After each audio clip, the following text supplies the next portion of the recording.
ល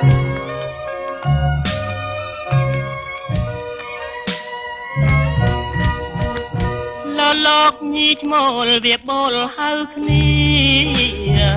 ព្រោះពេលសន្យាចិត្តចូលមកដល់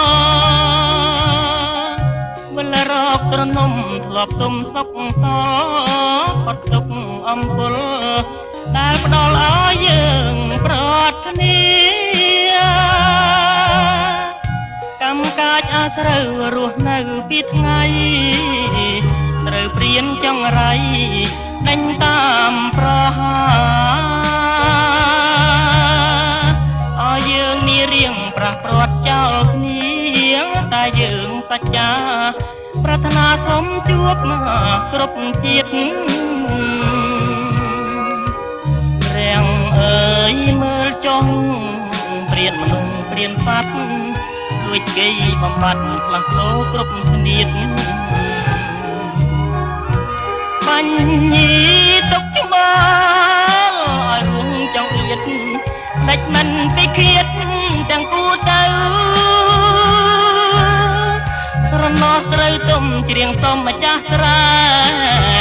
ចំណូលដើមខែព្រាមបូលស្រែកហៅស្ដាប់រៀងចម្រៀងហើយនេះបើអើយបងនៅ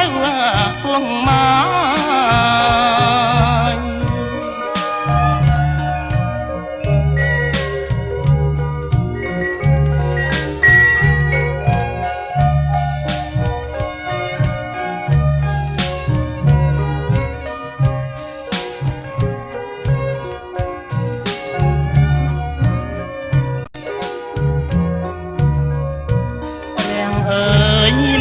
ចង់ព្រៀនមនុស្សព្រៀនសត្វជួយគេបំបត្តិផ្លាស់ប្ដូរគ្រប់ស្នៀតបញ្ញីទុកច្បាល់ឲ្យរួមចង្អៀតដាច់មិនពីរៀបគូកានទៅស្រណោះត្រូវទុំច្រៀងសុំម្ចាស់ស្រែចំណូលដើមខែព្រាមបូលស្រែកហៅ